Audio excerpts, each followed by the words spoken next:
meeting to order and declare it open at 6:30 p.m.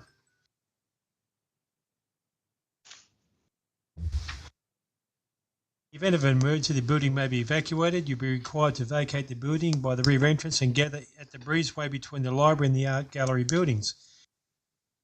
Council's designated emergency muster point. Under no circumstances is anyone permitted to re-enter the building until the all clear has been given safe by authorised personnel. In the event of evacuation, a member of the council staff will assist any persons present with a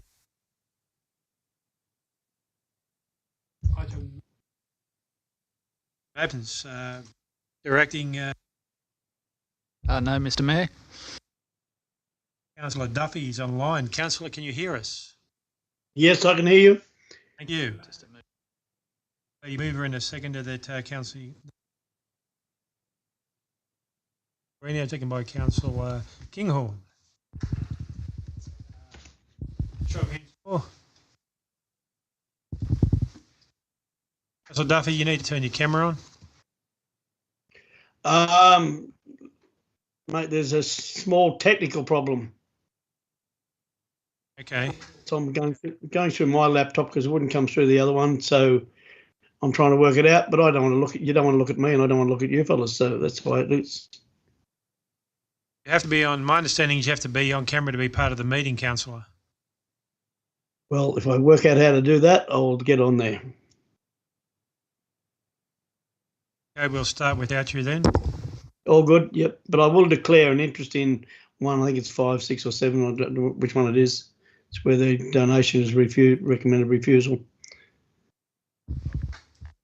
5.6. Thank you, Councillor.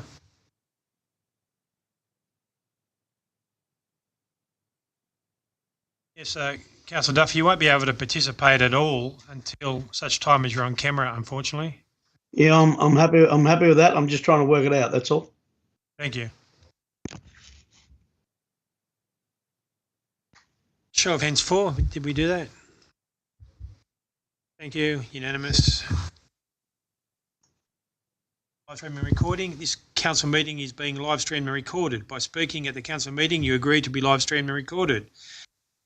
And when you speak at the council meeting, that you ensure that you are respectful to others and use appropriate language at all times.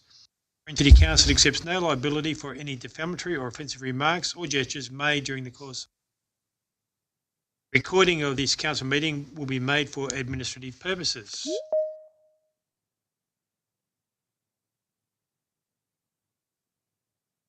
Country, I would now like to ask Councillor Mallard to conduct the acknowledgement of country. Thanks, Mayor. I'll give an acknowledgement to country that I developed with a TAFE teacher here at Orange TAFE, Anthony Riley. In language, Wiradjuri Maingalang Nadu Gubara, Murugay Naduri Daingalang Karaja Niani Nangira, Walambangang Guliagu Wire Duru Bu Wilin Girega Ni, Mujigangalang Maradalbu Yandulbu Injamaragu Nadu Nuna. I acknowledge the Wiradjuri people, the original custodians of the land on which we meet. Their sovereignty was never ceded. I pay respect to elders past and present. Wiradjuri Nurumbangaray Bilagalang Bula Numbe Wanangana. Wiradjuri country is known as the land of the three rivers. Nianinya Wiradjuri Mujigangalang Yalmambira Gurebu Bilagalangbu Nanana Yandu Ninyalgi Garebu Bilagalangbu Nangagiri Maingalang Walanmara Maragara Mawang. Wiradjuri elders teach us, look after the land and the rivers, then the land and the rivers will look after you. And hold together, empower the people. Nundani Murugay, Maingalang, Nina Nangirada, Yinjamaragu, Nadu Nuna. I pay respect to any First Nations people present at this meeting. Murugay, Maingalang, Duru, Muremin, Nadu Gubarabu, Yinjamarabu, Nangulia, Nina, Nurangabu, Nurumbangabu, Dabuyara, Murun. I acknowledge and respect First Nations people's continuing culture and their contribution to the life of this city and this region. Thanks. Thank you, Councillor. Item 1.4, Declaration of Interest. Does any councillor wish to declare any conflicts of interest in any matter for consideration at the council meeting tonight? Yes, Mr. Mayor, I do. I'd like to declare a pecuniary interest in item 5.6, specific to the donation to the Royal Flying Doctors. I sit on a board, Marathon Health, which works very closely with the Royal Flying Doctor Service, and also chair Octec, which donated funds to this particular event. I'll be leaving the room. Thank you. I'd also like to declare an interest in that one, Mr. Mayor. Thank you. Although not a beneficiary at all, they are using my property, and my wife is on the committee that raises funds for the Royal Flying Doctors and Wings for Kids. Thank you, Councillor Duffy. Councillor Kinghorn. Thank you, Mr. Mayor. I have to declare a pecuniary interest in items 5.2 and 5.3. So that's the DAs in Matthews Avenue and Bathurst Road, and just relating to my husband's work. He's done work on both of those sites. Thanks. Councillor Kinghorn. Councillor Judge. Yes, Mayor. I'd like to declare a non-pecuniary interest in 5.6.2 and 0.4 in regards to Orange City Rugby Club, being an ex-player and a coach, and I'm actually also good friends with the president, so I'll step out for that. Judge. Roddy. I have a significant pecuniary interest in 5.6 for applicant 3 is my organisation. Councillor Roddy. Councillor Power. Thank you, Mr. Mayor. I'd like to also declare conflict of interest in 5.6, small donations. What I did the last meeting, 0.2, one of donation to the Blind Pig contribution, as I am friends with Trevor Peckham. Councillor Power. Councillor Greenouch. Declare an interest, that same one as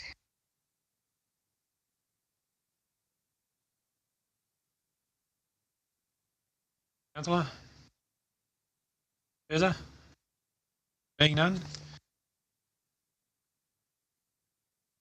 Opening prayer, and we welcome the Reverend Andrew Cunningham from the United Church to lead the council into prayer. Thank you very much. Good evening, everyone. Let's pray.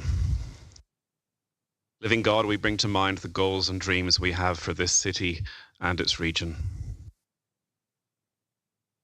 We come with our own ideas and individual hopes and dreams, but may we resolve to hold them loosely so that together in this council, a better way, a coming together of minds, a way that is beneficial for this city may be found on all topics this evening. Bring to mind that which is real about ourselves, our very human community, and the place in which we live. May it be a safe place for all people. We particularly think of the rally last weekend, that this may be a safe place for women. And we think of the upcoming rally this weekend of our Rainbow Festival, that it may be a safe place for people, all people of all sexuality. We recognize that the path of leadership and service to the community is not easy. It is a costly way of self-giving love. We pray for each of these councillors that they will be great in service and humility. May we all know that how we are together is as important as anything that we may accomplish or do. So we pray, form and shape this council and the people of this city. And so as this group meets to discuss and discern, help each one to be attentive and caring to one another. May we keep this city and its community full in our minds. We pray for each member of this council, for all the staff of this city council, that all may be encouraged and strengthened and listened to in this time of gathering today. Amen. Thank you. Thank you, Reverend.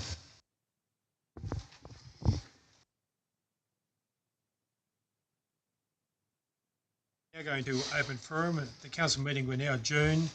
Conduct of the open forum. We have tonight. We start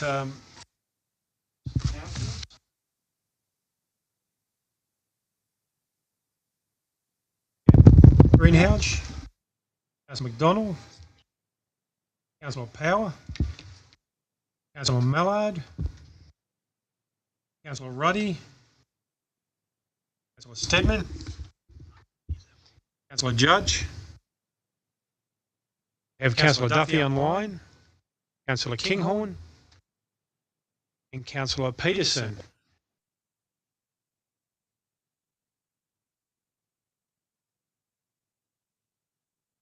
Our first item will be item 5.2, Development Application DA 629/2024 in brackets 141 to 143 Matthews Avenue.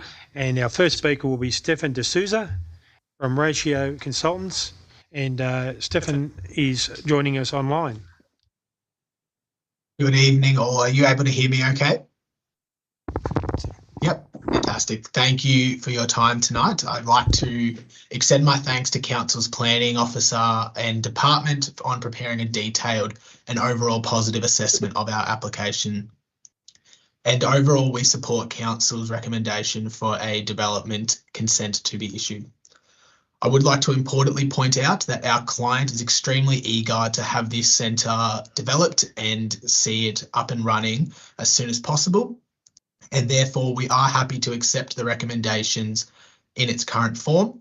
However, I would like to take tonight's opportunity to discuss with you and request that the councillors tonight reconsider the recommendation to reduce the number of children places from 110 to 104. We submit that from a planning perspective, 110 children places is appropriate, noting, as identified within Council's report, this development is for a childcare facility in an area of Orange that will contribute to the community and is an important community facility, and one that will service the local area for a number of years. Furthermore, there is a growing population in the City of Orange and increasing demand for childcare places within the community, which this proposal directly responds to. We understand that Council's decision to condition a reduction in places is sought to ease concerns relating to traffic and car parking. However, we submit that a reduction in 6 places is relatively benign and will result in discernible differences to the street network. We would like to acknowledge that the current proposal has a higher car parking rate of 4.8 spaces compared to the previous approval, which had a rate of 4.7, which included a reduction of 3 spaces. Similarly, the strategic location of the childcare facility adjoining a primary school is likely going to reduce the number of vehicle trips, as parents will be encouraged to park at one of the 2 venues and drop off their children simultaneously.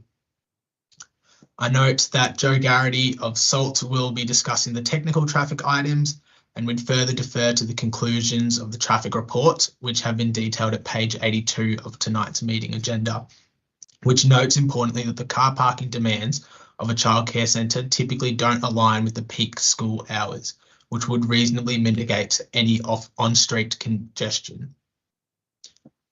The loss of 6 children's spaces has a notable impact on the operations and the viability of the site. Should the councillors tonight agree with the officer's recommendation to reduce child spaces, we would kindly request that they consider a reduction of 5 places rather than the 6, as this aligns with a more efficient educator to children ratio, which will then achieve 105 spaces.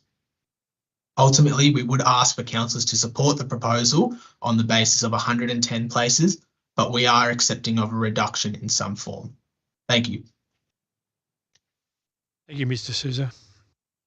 Our next speaker is Joe Garrity from SALT 3, who will be also joining us online. You're right to go, Mr. Garrity. Sorry. Thank you, and good evening, everybody. Just echoing what Stefan explained in relation to the technical aspects. And firstly, thank you very much for the consideration and support for the application. My firm has been involved with the project for some time now. And I guess I just wanted to touch on where we've got to in terms of the technicalities of the parking and the support for the 110 child places. The previous application for a lesser number of child places had a support from council for a net shortfall of 3 car spaces, and that net shortfall was equivalent to the frontage of that site at the time. And now what we're seeking is we've extended the site footprint, and we've got 110 child places that we're seeking, and the shortfall of 5 spaces fits within the site frontage. So along this site frontage is space for 6 car spaces, and we're only seeking a dispensation of 5. So I acknowledge that we're seeking an increase from a shortfall of 3 to 5, but that shortfall is commensurate with the frontage available for this current proposal in front of us. So I think from my experience, I've been doing these type of projects for over 20 years. And I think coupled with the site frontage and the parking surveys that we've done, and that the site, if it wasn't used for childcare, would enjoy its frontage for something else. They are public spaces, I acknowledge that, but they are along our frontage. And I think that I don't see any technical engineering reason or operational reason why we can't operate with a shortfall of 5 spaces. I don't foresee any impacts, and that's documented in the engineering report so far. Having said that, I do think that if council is not supportive of the 110 places, then I would also be seeking consideration to permitting the 105 child places, because that application of the parking rate in the DCP, 1 space for every 4 children in attendance, still equates to 105 places and the number of spaces that we're providing on the site. So in my opinion, that isn't a dispensation further than the 3 spaces already approved by council. I'm happy to take any questions, but that's my presentation. Thank you. Thank you, Joe. The next speaker is Mr. David Ward.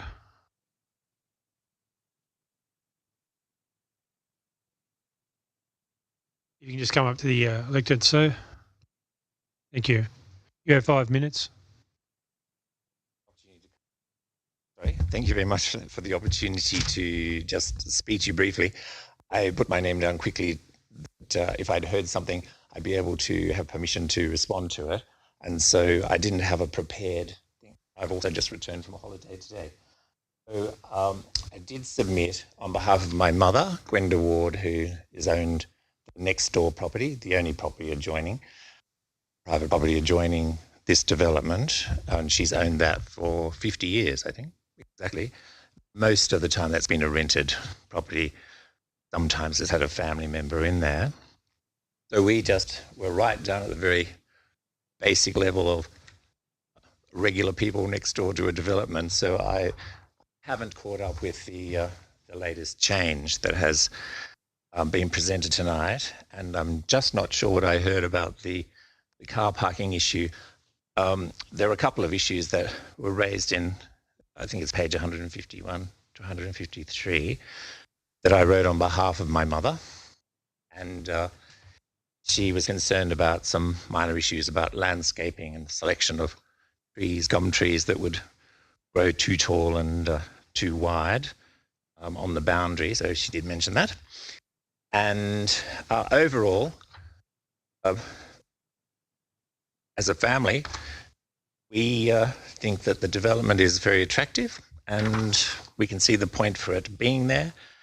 And there's no great objection on our part at all for the development. The only thing that is still a major issue, and perhaps car parking can be discussed, and my scribbly notes, I'm very sorry, it's embarrassing. I didn't realize that my scribbly red notes would come into the folder. But I was looking at the exiting of car parking. So my mother's driveway is adjacent to the exit from the car park. So people are reversing out. We're always reversing out, and it's opposite the T intersection, directly opposite the T intersection at the end of Lord's Place.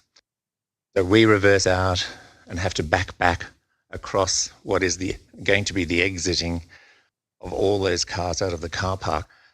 So what I was wanting to just throw into the mix in this statement was, the first thing, the danger of people going from there, and it's not quite in line with travelling into the city by crossing the road. So people come out of that driveway, are they going to drive right across Matthews Avenue on a slight angle to get into the carriageway to come towards the main part of town, which is messy? So it's not written in my submission because I thought of it later. Could the exit and entrance to the car park just be reversed? So if cars come down, they go in where we are sitting as a private driveway, go in there so everyone can see clearly, park in there and exit at the school end.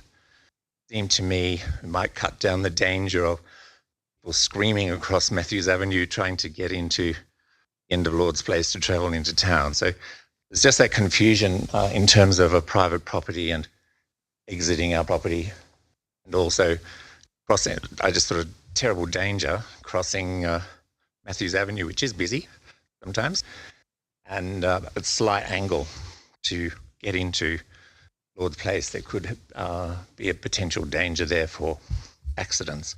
But reversing the whole car park entry seemed to me to be possibly a solution that could be considered. And so I throw that back to the council in your decision making, and perhaps me who are part of the submission. Thank you very much for the opportunity to speak. Thank you, Mr. Ward. Our third speaker is Shahara Cameron on item 5.4, development application DA2/2025, in brackets number 1, 96 Franklin Road. Hello. I am one of the owners, along with my husband, of 96 Franklin Road, and I wanted to speak to you tonight about the draft report regarding our application to remove a tree. It's a Cedrus deodara, which is a bit like a pine tree, but it's actually a cedar tree. We are here to ask you to consider voting against the draft report, which proposes to decline our application to move the tree. And I've got a few reasons I wanted to present to you.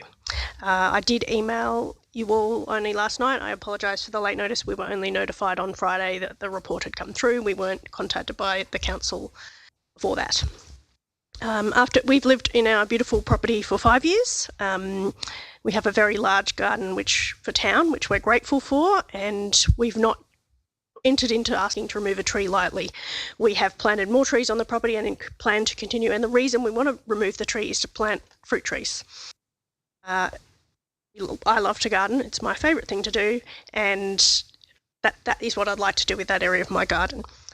We have considerable issues with this very large tree on our property. It takes up 12% of the land, and it excessively shades the property. So the property fronts onto north, and so having an enormous tree at the very front of the block shades almost the entire front yard. And our house is over 100 years old, and the house is at the back of the block on the top of a hill, so we really only have a front yard, and that's what our children play in, that's where we garden.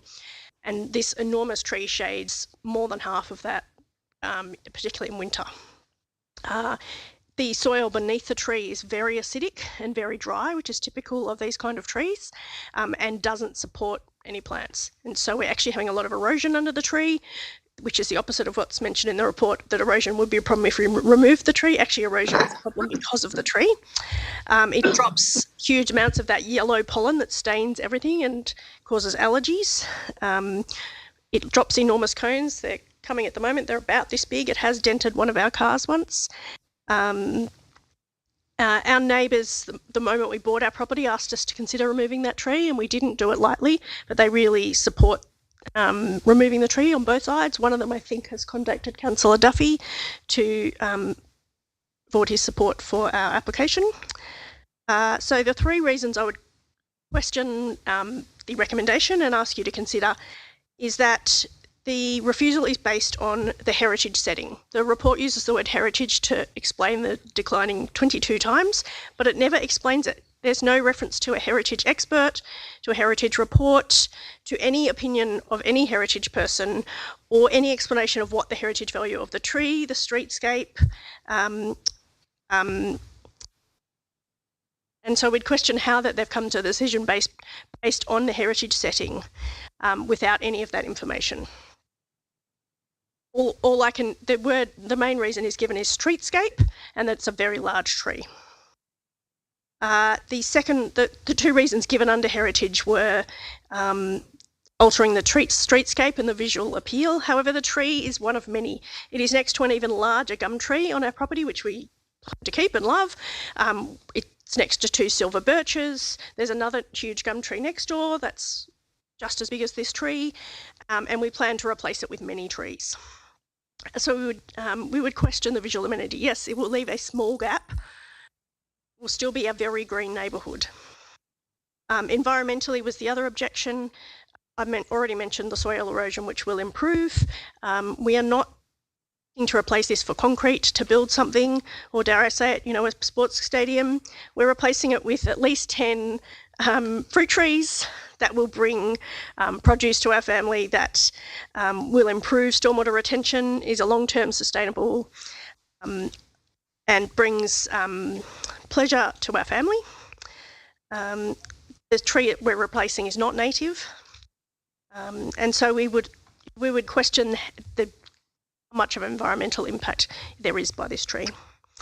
Finally, the third thing I would question would be the inconsistent application of council policies on tree removal.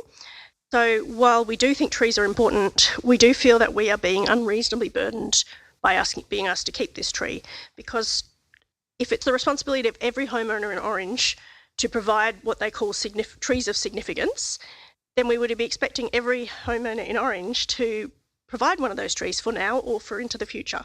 So we would expect every yard to be asked to have a room for what is a 13-metre tree.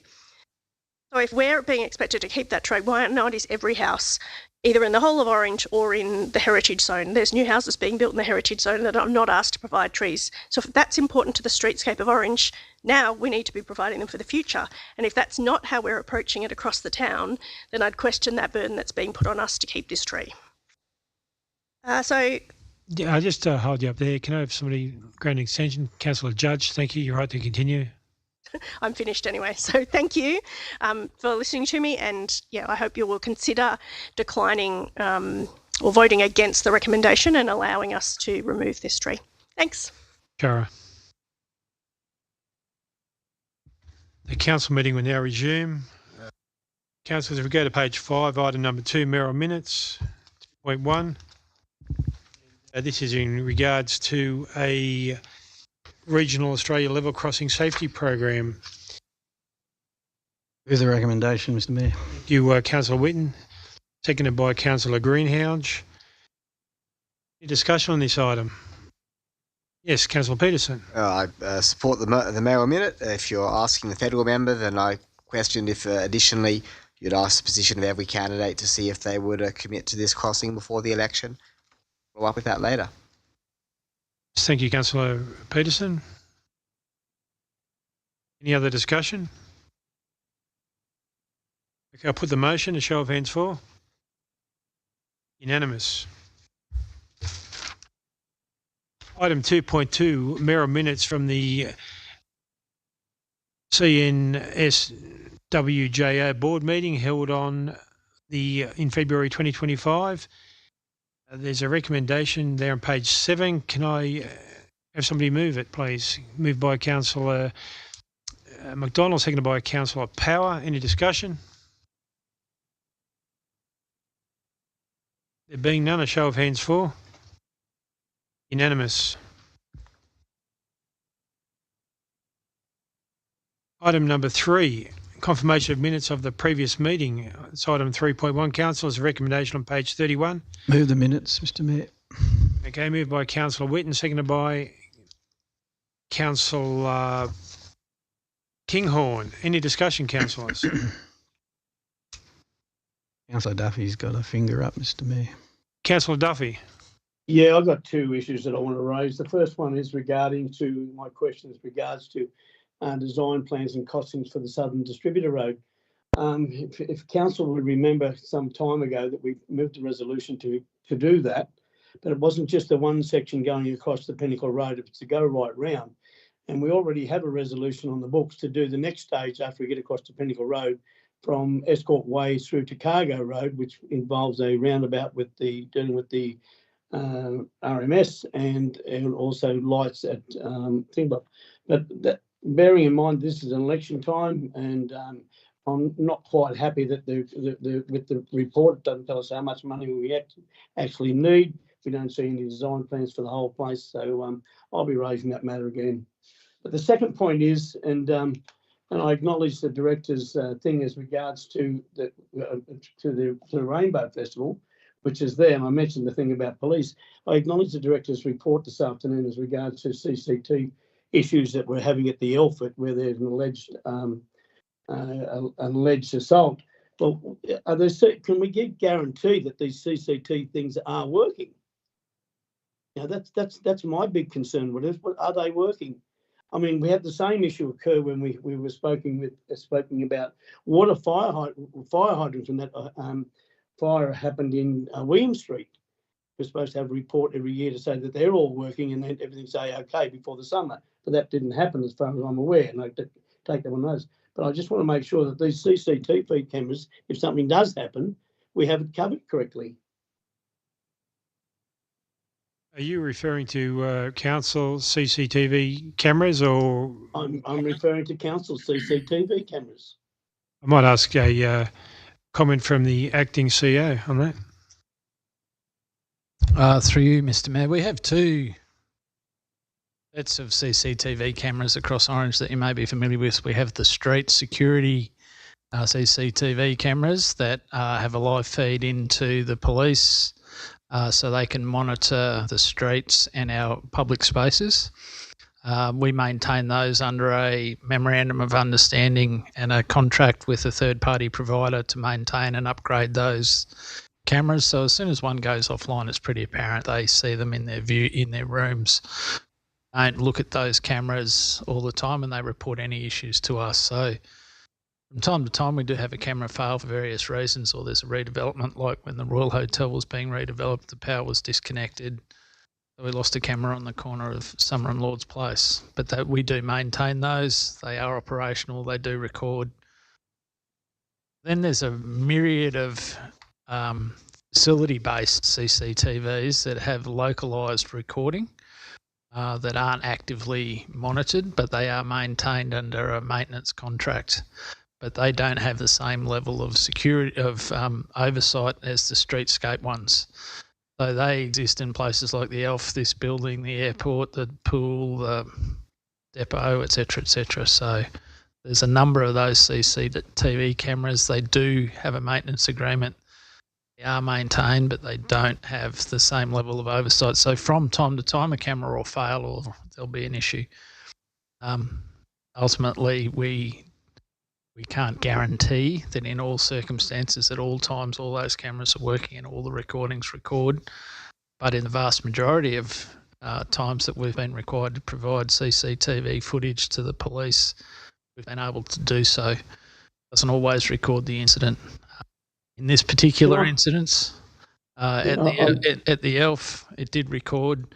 It didn't fully record the incident, so the police have had to rely on other means to gain their evidence. Okay, my comment is, and I'm not going to go into the details of what's actually happened, is that could we have a costing come back to make these other CCTVs up to the same standard? What it would cost? I mean, it seems a waste of time if we have a CCTV and it's no good. It doesn't give a good picture of what's actually really happening. So what's the point of it, especially at the airport and those places there? So that's my concern. I just wonder, can we have a report come back to identify where they are and what costs it to upgrade them? I'm very comfortable with the quality of the images that are recorded on the cameras across our facilities. It's from time to time there's a maintenance issue. So that's to have 100% reliance on every camera at all time. It'd be constant monitoring. So to provide Okay. a costing on that would be very difficult to do. Okay. It's not out of the question though. Okay, thank you. Thank you, Councillor. Any further discussion? I now put the motion. A show of hands all. Unanimous. Councillors, we now go to item number 4.1, notice of motions, regular financial commitments. Councillor Peterson, would you like to move your motion? Thank you, Mr. Mayor. I'd like to move that as part of the upcoming budget process, that is regular financial annual commitments of $5,000 or greater be provided for review by councillors. Happy to second that, Mr. Mayor. Thank you. Seconded by Councillor Whitten. Any discussion? I'll just take my motion as read. I think it's pretty straightforward, really. I'm just hoping for some more information about these commitments as part of each budget. I can't recall similar in previous budget. It would help deliberations and planning in the tight financial environment we're in. Yes, Councillor McDonald. Thank you, Mayor. Just a question, probably through you to the mover, the writer of the motion. Would this include information as to, like, because obviously we enter into certain period agreements, would this information also include when those sort of expenses are up for renewal? Or it's obviously, I mean, there's no point in trying to adjust things if we're contractually not allowed to. I'd be happy if the information, but as you've said, we don't want to cause trouble about this. It'd just be good to know what's there. Yeah. If we've made a commitment, we've made a commitment. It'd be just good to know, just like FYI, what we can actually wiggle with. Yep. Okay, thank you. I've just had a question myself with regards to the motion. It may be there, but I haven't seen it. But how frequently and when would you expect this information to be provided? This is part of the budget process, so I would think annually when we do our budget. Thank you. Mr. Mayor. It's Councillor Duffy. Yeah, thank you, Mr. Mayor. My comment on that resolution, I'm going to support the resolution, but I've known in previous years that there has been a list given out with the budget of who we actually committed to over a period of 3 years or 5 years or whatever the case may be in each budget. Now, whether that's happening in the previous one or whether it's happening in the upcoming one, I'm not 100% sure, but I have seen it being provided before, and I think it's a great move. Thank you. Any further discussion? There being none, put the motion. Show of hands for. Unanimous.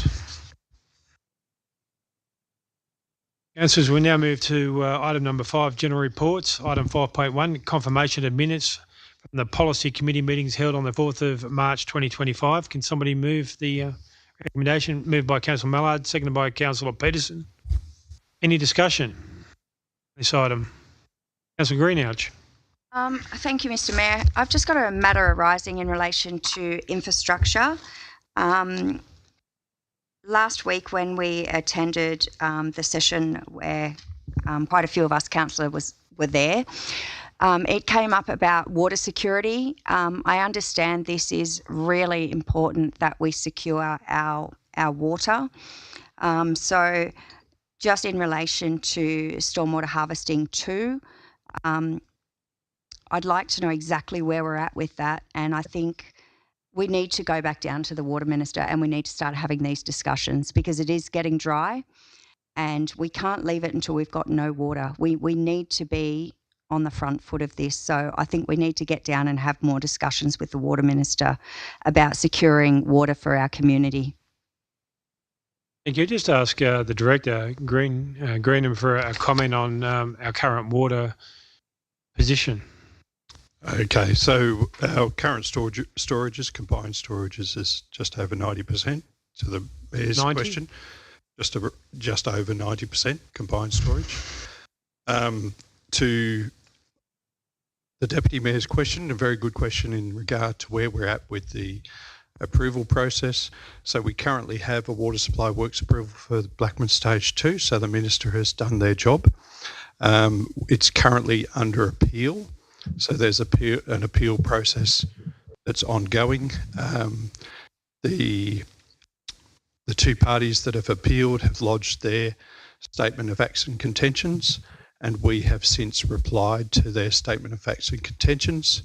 We'll have a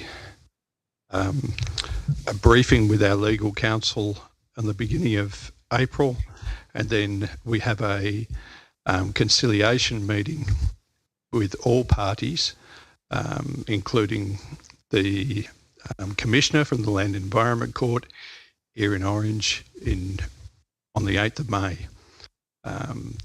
There's a possibility that we were able to explain the process through and get both parties to agree, but there's also the very real possibility or probability that it may then go to a hearing, and that hearing would be set down for 2 to 3 months from that process. So there's a legal process we have to go through now once there's an appeal afoot. That's where we're at. Thank you. Thank you, Director. Matter arising for that, Mr. Mayor. Councillor Greenhow just still has the mic. So, Yep. Mr. Mayor, as we're coming into an election, I guess that's our opportunity to start talking to people about what they're going to do to help us secure water for our city. So, yeah, just let's keep that top of mind. Thank you. Thanks, Councillor Greenhow. Councillor Duffy. Yeah, thank you, Mr. Mayor. And along the same lines as what Councillor Greenhouse has mentioned, the fact is that, we are coming into an election. There's a number of candidates there. We've had previous promises before. There's going to be a road to Mudgee and all these type of things, which is going to economically benefit our wine industry and all these other industries around, give them greater access to our hospital and quicker access and those type of things. No better time now than we can actually talk about an old Murray Dam on the Macquarie River and to create more water. But let's get these candidates into the chamber if we could, invite them in. I know some are scared to come in, but let's invite them in and have an array of questions for them to answer. Thanks, Councillor Duffy. Councillor Whitten.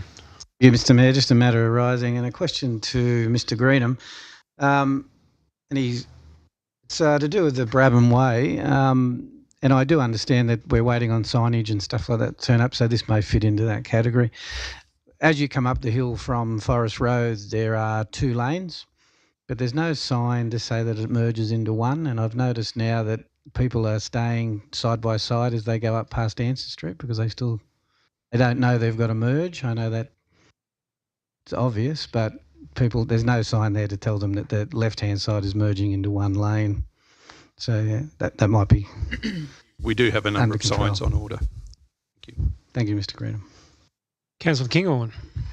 Oh, thank you. Also, matter rising, same thing. We talked last week, Councillor Greenhouse was asking and pointing out that the signs were not there and we were told they were coming. What is the speed limit? I don't know how many people have asked me. What is the speed limit? Speed limit signs are installed at 60 kilometres per hour on Brabham Way. Oh, they are there. So they it's 60. Are there. Yes. Okay. Yeah, right. the 60 Thank you.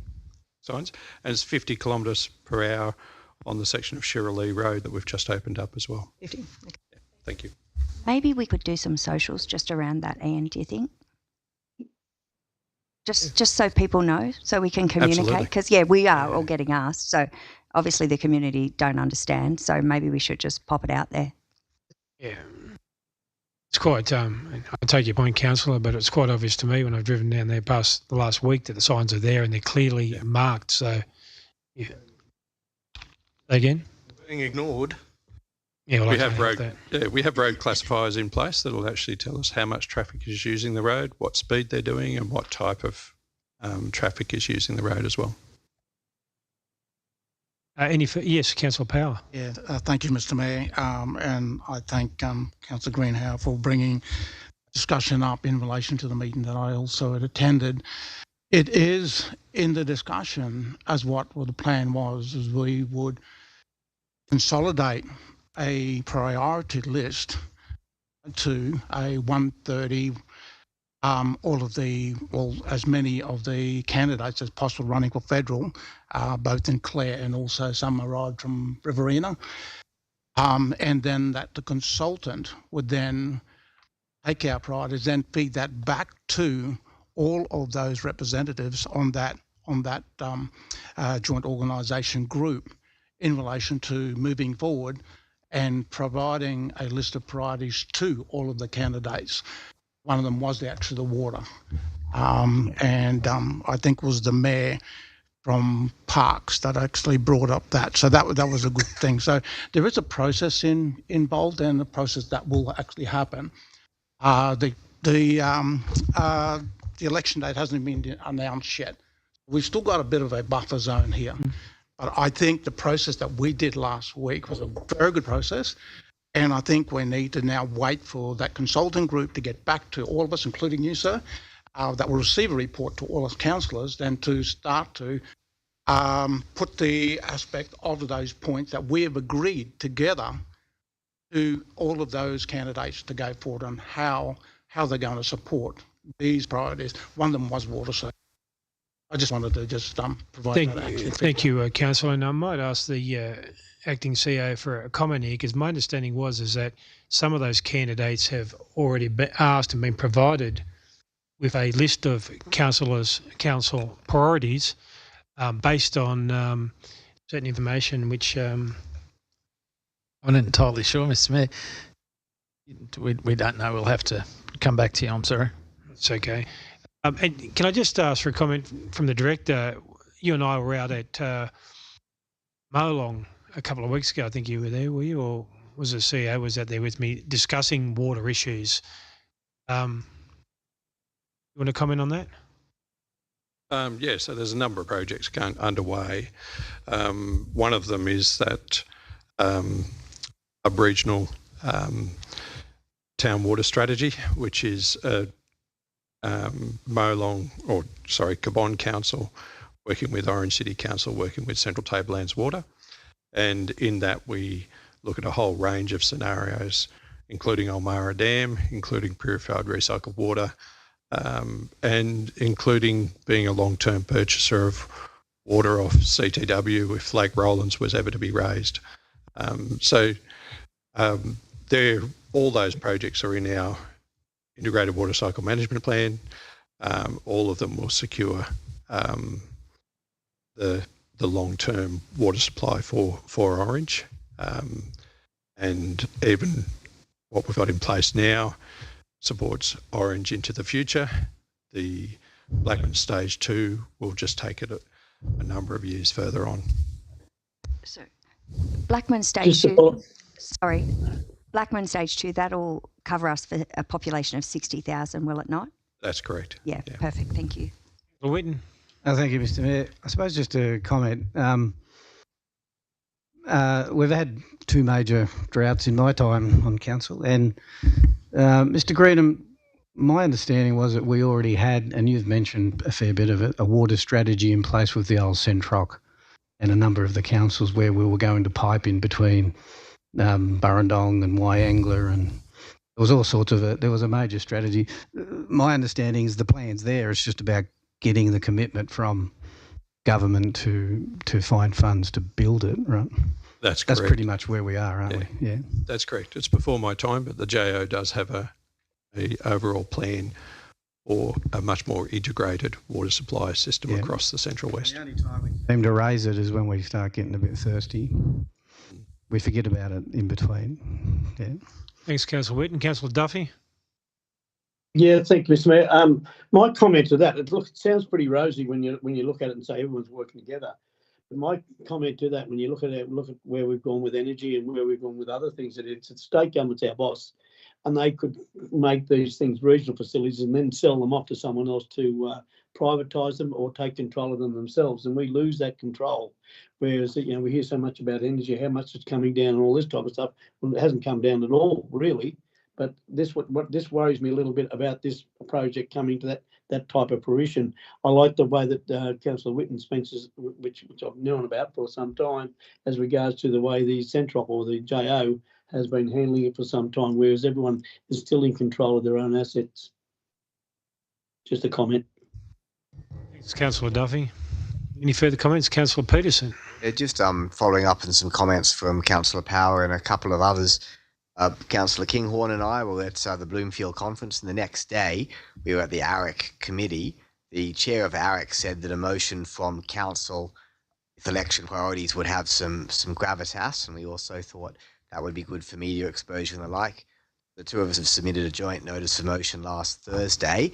Hasn't made for this meeting, but will be on the 1st of April, basically for a short list of priorities and that we candidate. I'm sure we'll speak more about this on April the 1st. Thanks. Any further discussion?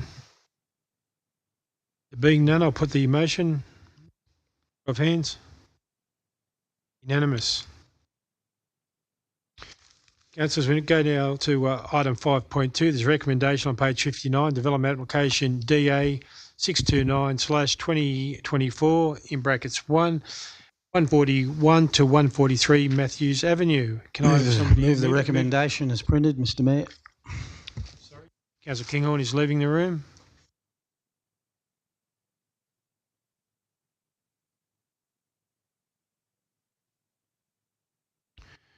Moved by Councillor Whitten as printed. Do I have a seconder? Seconded by Councillor Peterson. Any discussion on this item? Councillor Greenhalgh. I'd like to move an amendment that we approve this DA for the maximum of 110 children. And my reason being, today I spoke to a number of people that work in childcare and own childcare facilities. 6 extra children. The amount of children that don't show up for one day or are sick is more than 6 across a childcare centre of that size. So I think the impact would be very minimal. I think we should be supporting people who want to invest in our community to provide childcare for the ever-growing demands. So if I can have someone second that. I'll second that. Seconded by Councillor McDonald. Yes, McDonald. Thank you, Mayor. Look, I'm obviously happy to support the amendment. I agree with Deputy Mayor's comments. 6 out of 110, six kids is negligible. But we also, as the speakers before mentioned, we need to also take into consideration that the applicant has come to the number of 110 with planning in terms of staff to children ratios, and I think that's very important as well. We all know there's a shortage of childcare spaces and childcare staff, and I think having another facility is just going to only grow that, particularly that part of our city. It's an underserved area that's growing, so I'm supporting the amendment. Councillor Ruddy. Yeah, I would also like to support the amendment and then propose that we consider looking at the entry and exit, as was mentioned by one of the speakers. It seems pretty insignificant to do that. That'll be a major thing to do. We can't do that here tonight. Okay. My understanding, Mr. Sear. How would that look? That would look at another development, a DA application. I imagine it's major change. So we, if you were to suggest that occur, we wouldn't be able to vote on this tonight. Through you, Mr. Mayor, we'd probably look at an amendment for the DA, but it'd certainly be an amendment to the DA that would have to be properly considered with Traffic Committee and it's. Would that mean that it would be deferred tonight in order to do that, or could we vote tonight and then that could happen at a later date? Okay. The latter. Okay. Yeah. Councillor Whitten. Thank you, Mr. Mayor. Look, I'd like to speak against the amendment, and I do agree with my colleagues that it doesn't make sense that we're dropping off a few numbers, but I think the author of the council staff member has done a really good job here. On page 82, the reason that they've reduced the numbers, because if they go with the numbers, it is now a non-compliant DA application, because it triggers all 4 instruments that can be used against this council in a land and environment court. Because the author has said a non-compliance DCP requirement, that's why they've reduced the number of the students in the school, because it now has a traffic issue, it now has over parking issues. All of those things there we would use if we were, or if someone in the street or the community were to take up an action in the Land and Environment Court. We are now non-compliant to our own DCP. That's why they've reduced that number by a few students.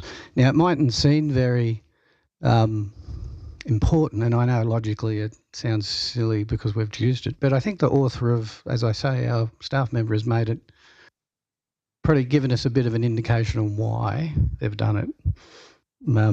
And for those community members in the street whose parking spaces have been taken up by the extras, to them it's a big issue. But that's the only reason I'm speaking against the amendment, because I think the staff member has gone to lengths to identify that it would put us in a non-compliant situation. Just one moment, please. I'd like to ask the director for a comment here, because my understanding is that the street frontage will allow an extra 3 parking spots. So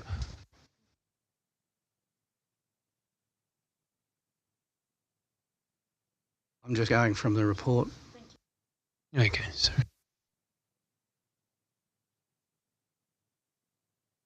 Good evening, councillors, Mayor. The first point I wanted to make, I guess, is that based on the number of students under Council's development control plan, you're required to have 1 space per 4 children. So I guess the calculated number of car parking spaces that ought to have been provided with this development is 27.5.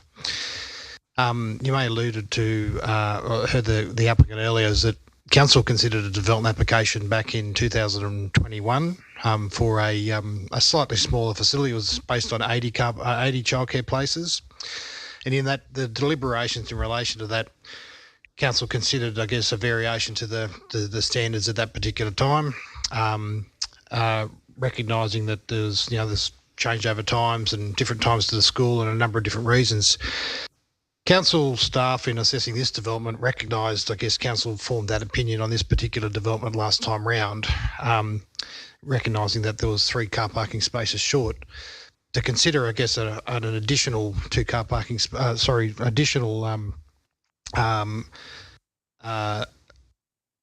number of spaces that were short, two additional spaces that were short was considered to be, I guess, going that little bit too far in relation to that resulted in a 5 car parking space shortfall as opposed to a 3 that was previously agreed to, and for that reason, the spaces out the front.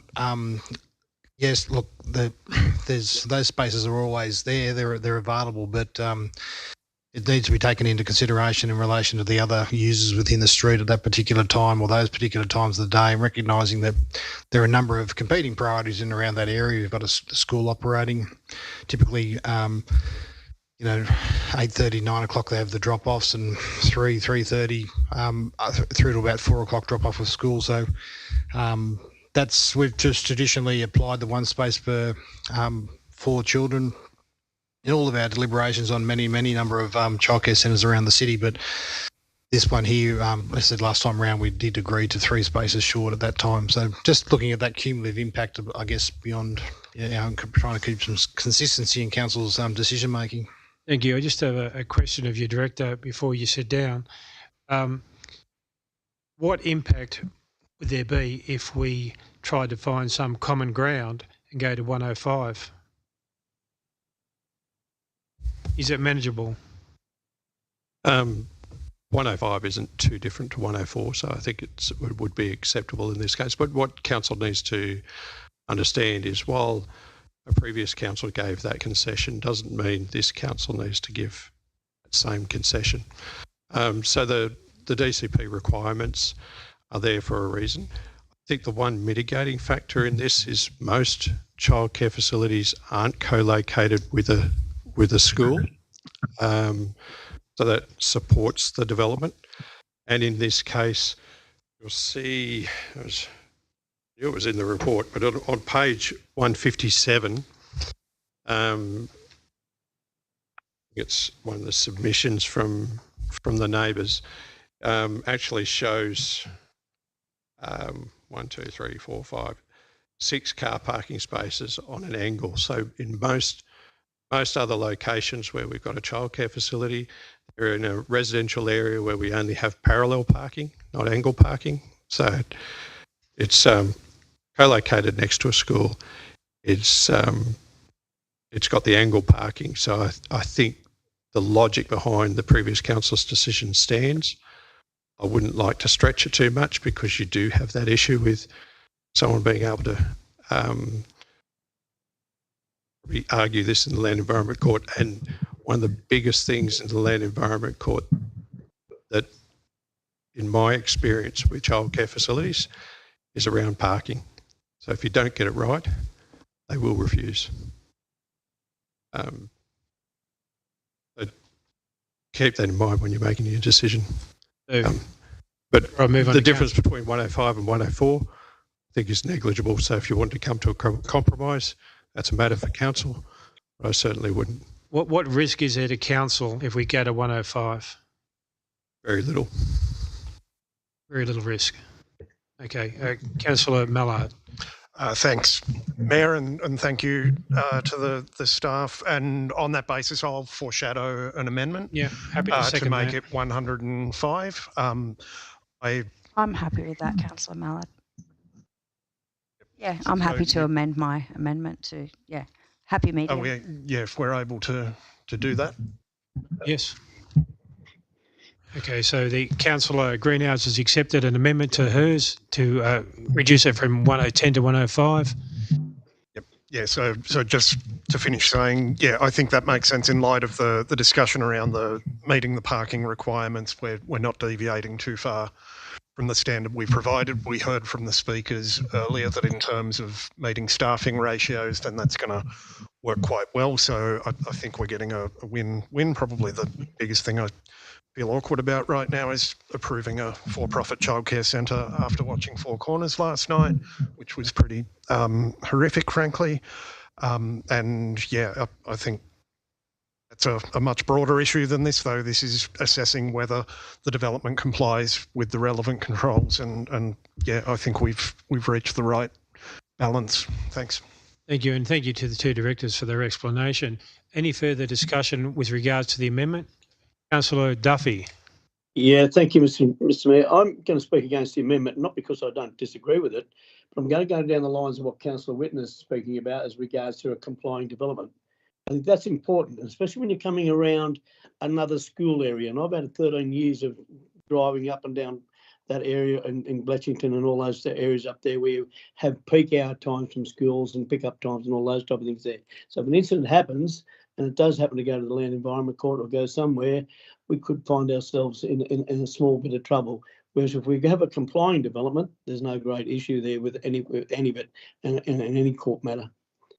And that's the only reason why I think, otherwise you've got to go back to the process of redoing the DA. Thanks, Councillor Duffy. Councillor McDonald. Thank you, Mayor. Just a question, probably through you to Director Greenham, I'm guessing. Just in terms of the line marking in front of, directly in front of Bletchington School and over the road, there's no line marking in terms of spaces. Is that something that is on Council's agenda in the near future to do? Would it help alleviate some of this? Because if you've got marked parking spaces, people tend, well, not always, but usually park a bit better. Not in all cases. Usually. So I think there's like a standing order that in some of those areas where we have lines marked, that people aren't booked for parking incorrectly across those lines, because there is some issues around people being able to do that. Right. You've got to do that to pass your driving test? Yeah, I know you do have to pass your driving test, but that aside, though, it's not something that council should be doing. If this developer is relying on those car parks, it should be if you're using an amendment for 105 and they're relying on the car parks at the front, then they should also be asked to line mark those car parks at the front as part of the condition of consent. So the developer pays, not council. Thank you, Director. Just before you go, I just have one final question. My understanding is, even though it wouldn't be a total complying DA, what we're talking about is a 0.25 of a parking space which could be defended if required. Is that correct? As I said before, the difference between 105 and 104 is negligible, but there's a significant difference between 110 and 105. Thank you very much. Any further discussions, councillors, with regards to the amendment? There being none, I'll put the amendment. All show of hands for. Against? Councillor Duffy, what are you doing? Against, thank you very much. The amendment now becomes the motion. Show of hands for. Against? 2 against. Thank you very much. If we can now call Councillor Kinghorn back in. I think she's out for the next one as Sorry, well. she's still out. My apologies. Okay, item 5.3, development application 551/2024 in brackets 102 to 1010 Bathurst Road. Can I have, there's a recommendation on page 169. Can I have somebody move the item? Thanks, Councillor Greenhouse, seconded by Councillor Judge. Any discussion? Councillor McDonald. Thank you, Mayor. Look, I think this is yet another hotel that hopefully this one goes forward, because we've seen in the last several years to be approving new hotels and renovations that sort of sit in a stagnant zone. But this looks like a great application. We need more accommodation. It's great for work. It's great for tourism. I think this is a really good project. Thank you. Any further discussion? Councillor Peterson. Thank you. Only to echo Councillor McDonald's comments and to say that given the difficulty of getting this underway, if there's any encouragements we can do as part of the DA process for the application for the construction to begin, so that those encouragements be given. Thank you. Councillor Greenouch. Yeah, I agree. I think this looks wonderful, and it's definitely going to spruce up that part of town and help us overcome, you know, those nights where we're completely booked out, like when the running festival we had. What did we have? 2,649 entrants. We had 13 water polo teams in town that same weekend. So any increase to our overnight accommodation, I think, will benefit our city. Thank you. I just have a question to the Director. I noticed that in this application there is a removal of a tree. I'm just interested to know, we've got another matter coming a bit later about this tree and what makes it different to another matter. What type of tree is it?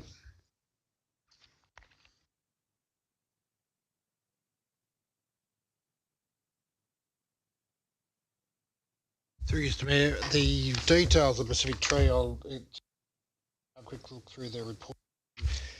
In this particular circumstance, we look at it in terms of the context of the surrounding area. What adjoins this particular property is the McDonald's development that has limited landscaping and essentially a big car park. Then we move into the Red Rooster facility that has a limited landscaping and big car park. You go across the road to the 7-Eleven. You've got a large expanse of a forecourt to a supermarket, to a service station.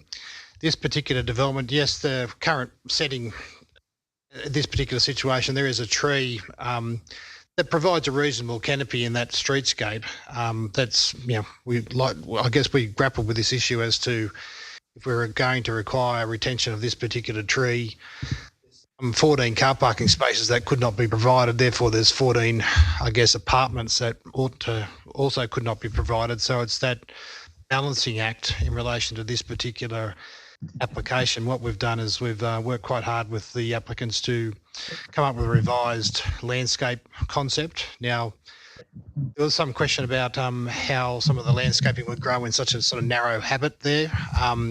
There is a condition of consent requiring the car parking space immediately adjoining that whole frontage there to be of permeable construction, so it allows some water infiltration around there, allow for the root zones to I guess promote some additional growth in the replacement tree planting that we're looking to put in that particular space. If you want me to comment in relation to the other matter is a certainly different set of contexts, and we're happy to address those issues in the next deliberation. So yeah, I'm just interested in this matter at this point in time. Yeah, so that was certainly the bit of the balancing act that we needed to come up with, and for council to balance that off in that streetscape. But just as you move along that street, and opposite the road is the KFC, which is a similar sort of issue, you know. So it seemed unreasonable not to perhaps allow these guys to have a similar sort of presentation to many of the other developments along that sort of 4 or 5 businesses running along that street. Thank you. Any further discussion, councillors? There being none, I will now put the motion. Show of hands for. Unanimous. Item 5.7. Sorry, no, we've got on back. Sorry, bringing Councillor Kinghorn back. While I turn the page.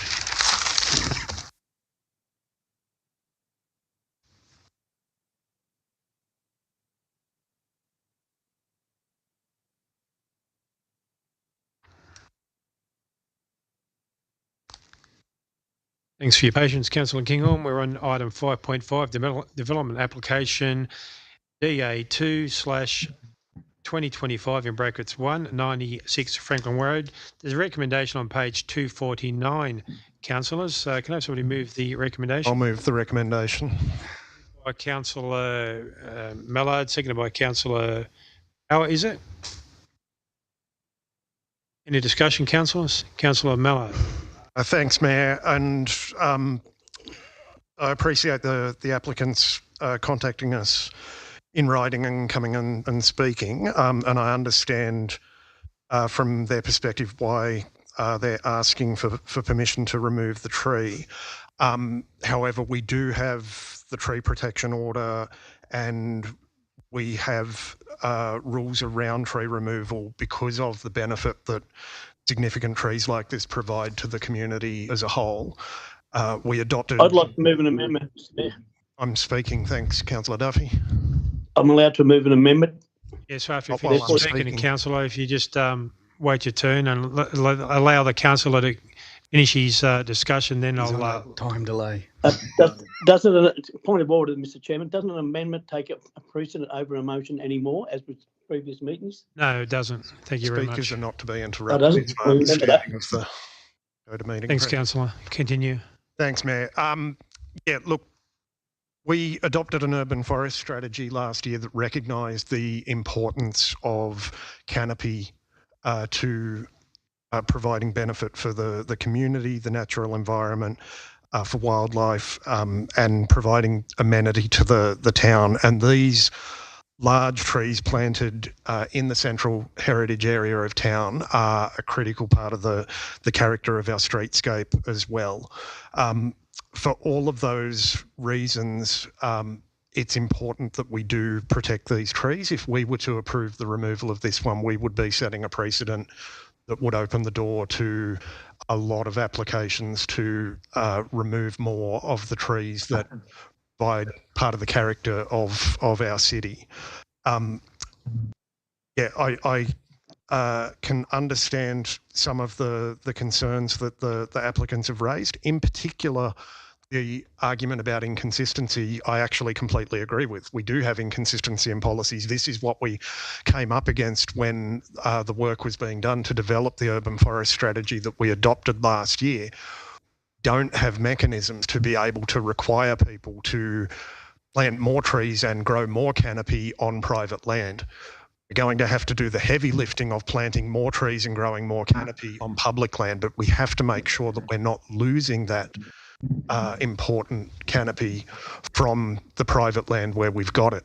The other major problem we've got in inconsistency is that we've had DCPs approved for areas of development like out on the west side of Orange quite a way back now in time, where the work wasn't done appropriately and the streets were just drawn as straight lines and nobody bothered to check whether there were any massive native trees or other trees in the way.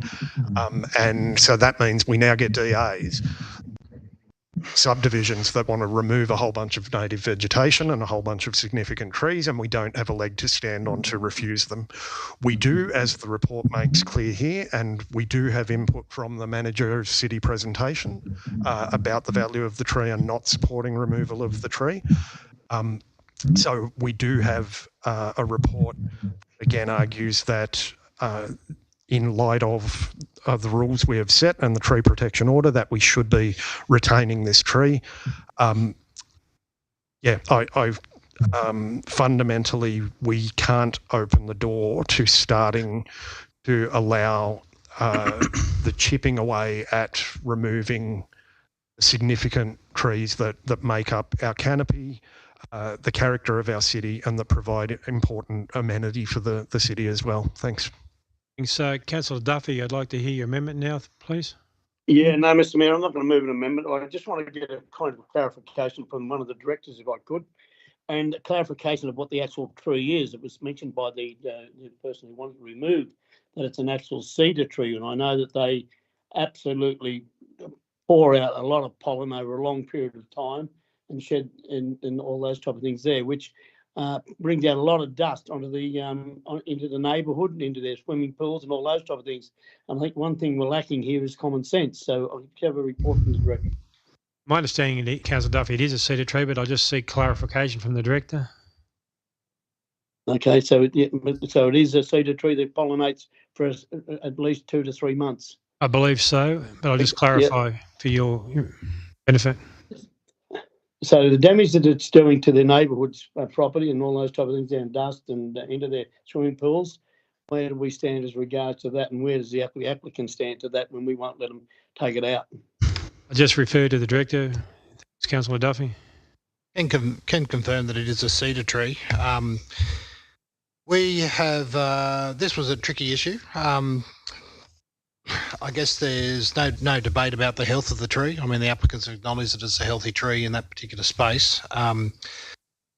We've got I guess it's a heritage, two things. It's a heritage conservation area and forms part of a quite an important streetscape in that regard. And then we've gone to our city presentation manager who's had a look at the tree in relation to perhaps the reasons that have been raised for the removal of the tree, and they're not dissimilar to the reasons removed for any tree that's in and around our city at times. The issue about pollen, there certainly are some issues associated with pollen. There's obviously they drop leaves. They've sort of, as the applicants indicated there, potentially looks at contamination of some of the soil underneath. On balance, I said, because we have the tree preservation order, because we're in a heritage conservation area, and because the city presentations managers, I guess, assessment of the tree was the reasons why, I guess, council staff sort of went down the path that we've gone in this particular regard. If that's properly answered the question, or if I can answer anything further for you. That's fine. I just have one question myself before I move on to other councillors. I noticed that there wasn't a heritage report supplied. There's just a comment. I'm just wondering why that was. Look, I guess there was not a heritage impact assessment submitted with the development as such, and the council staff carried out, I guess, an analysis of that particular issue against the planning controls that we have in place under our local environmental plan and our development control plan. If council were of the view to defer the consideration, they can ask the applicant to further look at those particular issues, but I believe that my staff have actually carried out a reasonable analysis of the issue at this stage. So, thank you. Any further questions of the director before he sits down? Councillor Whitten? No questions, Mr. Mayor. I'd just like to move an amendment to allow the DA to remove the tree. Instrument of approval. If I can get a seconder. Second it. Seconded by Councillor Steadman. I'd just like to speak to the amendment, if I may, Mr. Mayor. Council staff know for years that... Can I just have a point of order? Is that not a direct... There is no, like, if we vote against it, there's no instrument to allow them to take it out, right? All right, thank you. So we have to have an instrument to say, yes, you can do it. Yeah. I think I'm right, Mr. Mayor. You are. Yeah. On this occasion. I've been shot down every other night, yeah. I've always, I'm not in the job of removing trees, because they play, as Councillor Mallard has said, they play a very important role in our environment. What I do, and has always been in council, is that this tree is on private property. The owner of the land has got to have some rights to do, not wholesale destruction, but in this instance, for the sins of this particular applicant, they've actually followed the process and put a DA in. And they've said that the reasons why they want to remove it, and they've said that they are going to replace the canopy with other trees. So for me, it's more about the applicant has done the responsible thing. They've followed the rules. They've explained why they want to do it, how they're going to do it, and what they're going to do to remediate their front yard. It's unfortunate that it's fortunate that it's a beautiful part of Orange, and it's old. And there wouldn't have been many houses in that area when that tree was planted. It would have been the original homesteads. But unfortunately, it has lived a long life. It's a beautiful tree, but it is causing some issues for the applicant who live there and the neighbourhood. And I know those trees pretty well because they do cause a lot of erosion to the ground. Nothing else can survive around them because they poison the ground, basically. That's probably not the arborist term, but literally it just poisons the ground, so nothing can grow there, grass, anything. So that's my reasons for supporting the application to remove this tree, because if it was on council land or it was in the streetscape, that's different, right? It's in the streetway. But in this instance, it's on private property, and the applicant has followed all the rules. And I think we should, my opinion, as a councillor, show some leniency around trying to work with the applicant in removing that tree. So thank you, Mr. Mayor. Thank you, Councillor Whitten. I have a seconded by Councillor Steadman. Is there any further discussion with regards to the amendment? Councillor McDonald. Thank you, Mayor. Look, this has actually been a tricky one for me to sort of just get where do I stand on it. And I do thank the applicant for the email. I was actually awake when it came through at the wee small house, which is kind of sad. But anyway, look, I'm actually going to support the amendment. And I don't do this lightly. I mean, the urban forest strategy was my baby last term of council, and but I agree with what Councillor Whitten says. Don't dive shock, Councillor Whitten. You can pick me up in a minute. Okay?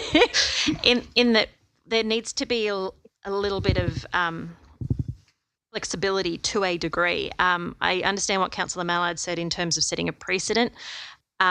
I think these sorts of things definitely need to be sort of assessed on a case-by-case basis. The fact that the applicant is an avid gardener, and as they said, they're not going to just, they're not wanting to concrete it or put up a structure of any kind. It's actually to plant a productive orchard and for her gardening, and I think that in and of itself is going to actually improve the soil around there, because I drove past there this afternoon, and it is like it's just bare dirt underneath that tree, because as has been mentioned, nothing will grow under there. And I agree that erosion is obviously more of a risk with that in place than it will be with a range of sort of home orchard trees. So I'm supporting the amendment. I've heard Councillor Duffy. You're waving, Councillor. You want to say Yeah, something? thank you, Mr. Mayor. You're right to go. Yeah, Councillor thank you, Duffy. Mr. Mayor. I'm going to. Sorry? Just a bit of delay. You're right to go, Councillor Duffy. Yeah, okay, thank you. Thank you, Mr. Mayor. I'm going to support the amendment. And of course, I think the person who's requested has shown a very good common sense approach. In looking at the issue of erosion, it's looking at the issue of what effect it has on the neighbours. It have a look at the effect on the pollen. I had phone calls from 2 neighbours today that said, they were sick and tired of cleaning their pool and these type of things there, with the pollen was going into and the dust was going into their house.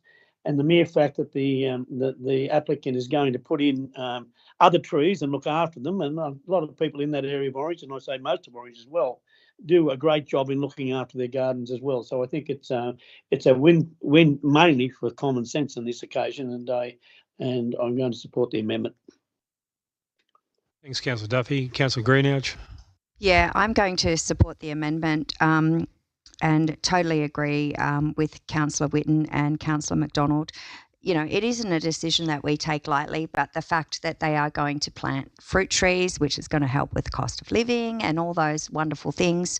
But the fact as well that they don't have an option in their backyard with the way those blocks are to, put a garden out the back. I think that needs to be taken into consideration as well. And the fact that, you don't get much sun there, I think is another issue. So, we're probably going to help carbon emissions somewhere later by not heating as much as well. So I think, this is a common sense approach, and I look forward to seeing the fruit that flourishes on those trees. So, yeah, thank you. You're trying to Yes, say Councillor. Any further discussion? Councillor Kinghorn. Oh, thank you, Mr. Mayor. My concern about this is, like we've been told right from the start, that if you're going to oppose a recommendation, like a planning recommendation, it has to be done on planning grounds. And actually, I can't see that there are any planning grounds reasons to do this. What I'm concerned about, though, is that the applicant, when speaking earlier, has pointed out that the term heritage has come up numerous times, but without any explanation. And I know I'm always banging on about communicating better with people, but this is one of those situations where that matters. So if you're going to use heritage as the rationale for opposing the removal of this tree, then you actually do need to explain why in a way that people can follow. So I'm not sure why that wasn't done, and that's what concerns me. But generally speaking, if there are no planning grounds for opposing the original recommendation, then I won't oppose the original recommendation. Councillor Ruddy. Can we oppose the recommendation on the back of what Councillor Kinghorn's just said? Yes. Yeah. Any further discussion? Being no further discussion, I'll put the amendment. All in favour of the amendment? Those against? 3 against. The amendment is carried. The amendment now becomes a motion. A show of hands for. Those against? Carried. Thank you, councillors.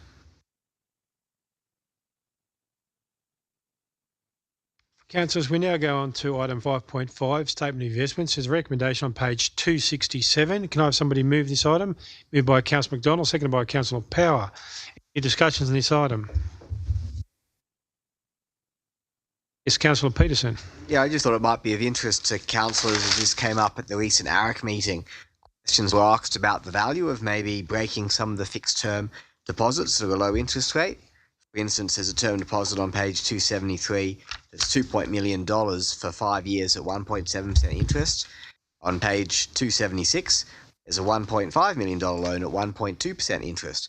Also, for a period of 5 years, we were informed that the review of these loans have been done and there's none where the breakage fees would actually be of net financial benefit to council.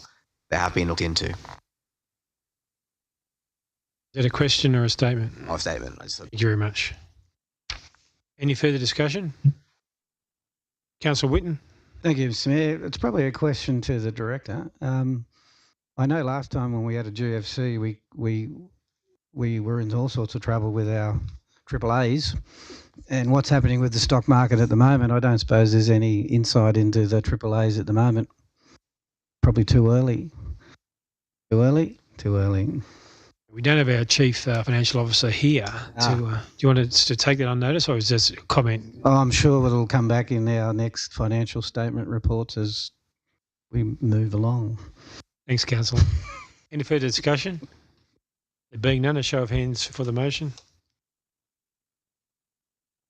Unanimous, carried. We're going on to small donations, item 5.6 on page 292. Yeah. I've declared an interest, Mr. Mayor. Thanks, Can you Councillor block me out? Duffy. Councillor Whitten Block said me he was out. leaving the room. I'll move part Just for one item, Mr. Mayor. Block me out. For this one. Duffy, we're going to deal with them in seriatim. Oh, yeah, okay. I move we deal with them in seriatim. Councillor Mallard, and I have a seconded by Councillor Power. All in favour? Thank you, councillors. Unanimous.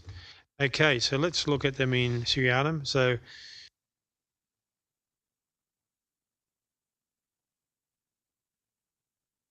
thank you. Oh, this is the blind pig, the first one.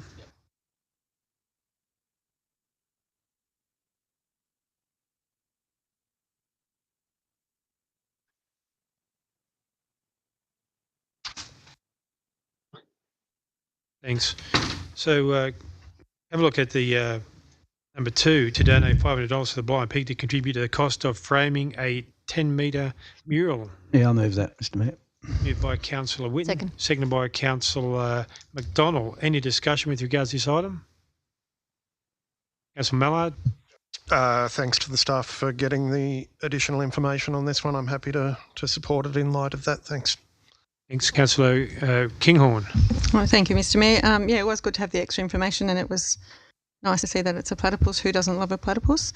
I'm still confused though, because there are no specific ownership arrangements. That wasn't really clarified in there. In fact, it's specified that they hadn't been agreed.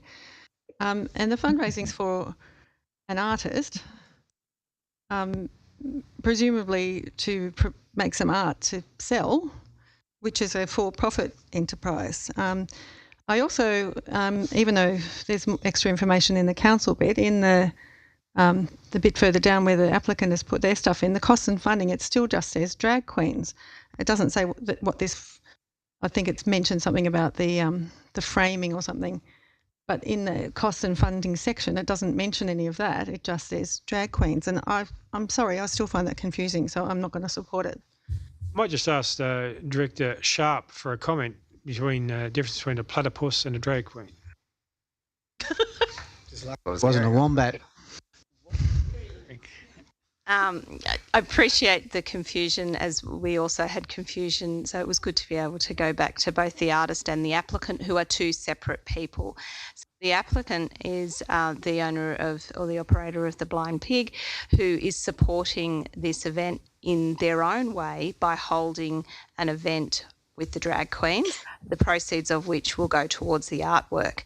On behalf of the artist, that applicant has asked us to also support that. So the drag queen event will also support the artist as per the application for us to support the artist, but the drag queen event is really nothing to do with the application in my reading of that. But as it is their application, I have to put the whole lot into the paper.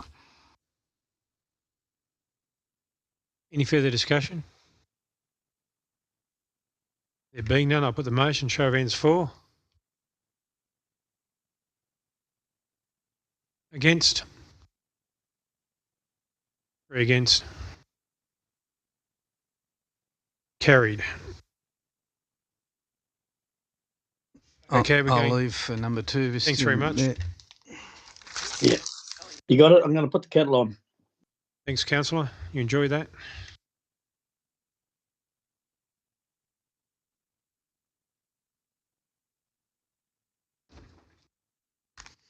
Yeah, we just wait for them to come back.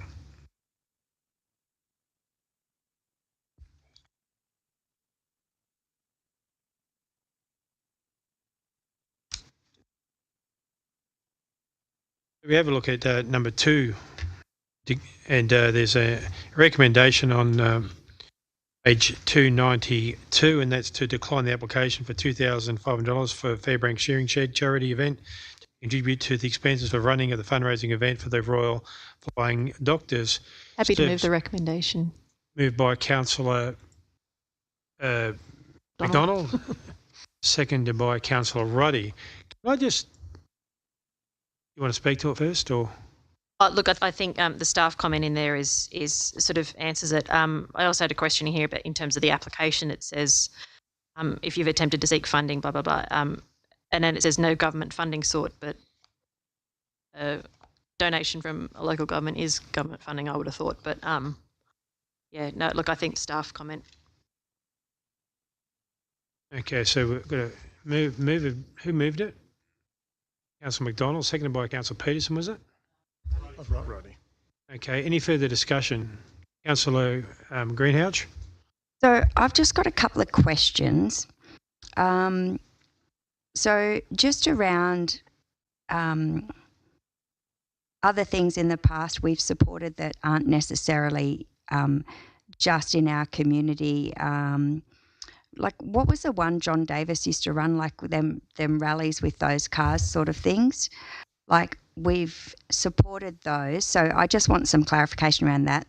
The other thing I'd just like to make a comment on, that Royal Flying Doctors may not assist us directly here, but we do have to understand, those of us that have got kids, and I've personally had an experience where my child was airlifted. If that incident had have happened with my child playing rugby league, for example, in Dubbo, and he injured his spine, I may have required that. So I get that it doesn't fully fall in our community, but it doesn't mean that people from our community may not need that service at some point. So I would just draw your attention to that. Whether we look at offering a reduced amount, I don't know what we can do, but yeah, if we can just have some clarification around that, because I'm not ruling out completely that I wouldn't support some funding to them. I'll ask for a comment from the director. Through you, Mr Mayor.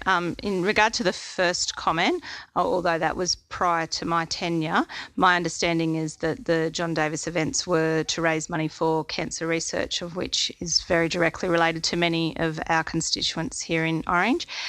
And in this case, there's two factors here, which is both the event being held outside of our LGA and the fact that the predominant area of service is outside of our LGA. Admit that there are some people who would benefit from that service in certain circumstances, but the primary area of operation is outside.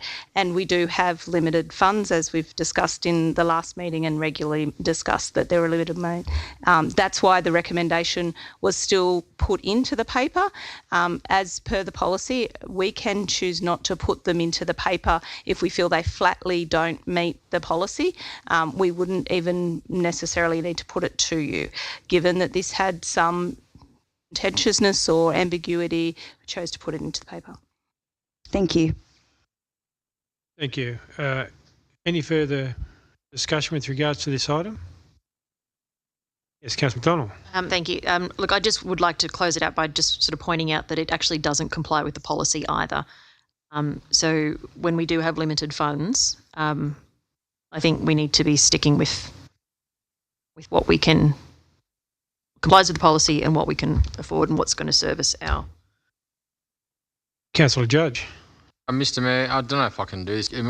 I support Councillor Greenhouse in there's a time and a need for the Royal Flying Doctor Service, and I get it that it's not in, as was stated, in our community. However, there is a time and a need, and that could be you out there that needs a Royal Flying Doctor Service. And I'm in support of it. I think we can either, with the 2,500, or if we're happy to reduce it, do I make an amendment that we can reduce it, or? You need a seconder, Councillor? Happy to amend it then. I'm happy to second that for something. I'm not 100% sure, but I'm pretty sure my niece was airlifted with two little twins by the Royal Flying Doctors from Orange. I'm not 100% sure on that, but you know, I'm happy to support it for a smaller amount. My daughter was airlifted too from Orange Hospital to Sydney by the Royal Flying Doctor Service, so I can't see how people say it's not in our area, because it is. And she got airlifted from Orange Airport to Sydney by that service. So by saying that it's not in our service, I don't agree with that. So I'd like to make an amendment then. So what would the amount be, Councillor? $1,500. I'm happy to support $1,500. Okay, councillors, we have an amendment of $1,500 moved by Councillor Judge, seconded by Councillor Greenhouse. Is there any? Yes, Councillor McDonald. Thank you. I'll seek against the amendment. Again, pointing out, doesn't comply with the policy. They also haven't applied. The event is being held in Cabonne. They haven't sought any funding from Cabonne. I get it. It's less money, but again, it doesn't comply with the policy, and it's haven't gone elsewhere where it's actually being held. So I'm supporting the amendment. Councillor Peterson. I won't support the amendment, and that's on a basis of having done aerial medical work in the Kimberley. It's a very useful service, and I'm glad for that. However, yeah, we've just got to spend our money within. Having said that, maybe we could offer non-financial stuff to our socials. We could advertise the event to encourage people who want to go and people who want to donate. Maybe even those listening tonight, we could put the information out there so they can privately donate if their spirits move that way. Councillor Ruddy.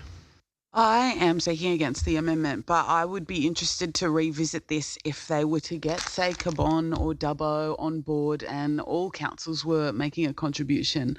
But whilst it's just Orange and it doesn't appear that anybody else has been approached for this, I can't support it. Councillor Greenhalgh. Yeah, so obviously I'm going to support the amendment. I believe we have approved other small amounts for $1,500, etc. The question that I would pose to the other councillors is, which one of your children are you happy to forego if the need arose that they needed to be taken by air ambulance and the chopper wasn't available? Thanks, Councillor. Councillor Steadman. I'm going to say the hard thing. The fact of the matter is that this is proposed to be held on Councillor Duffy's property, and that perception alone is going to bring criticism, undue criticism, on all of us, including, and not unduly, from our constituents. It just doesn't, it will not pass the pub test, unfortunately. Thanks, Councillor. Any further discussion, councillors? Councillor, we have an amendment. I have a show of hands for the amendment. 2 for, against. Thank you, councillors. The amendment's lost. I'll now put the motion. All in favour of the motion? Against? Thank you, councillors. The amendment is passed. Sorry, the motion. My apologies. Motion is passed. If we can get Councillor Duffy back in, Councillor Whitten. Do we have any more conflicts with regards to Councillor Ruddy on this one? Next one. Thank you, Councillor Ruddy. Yeah.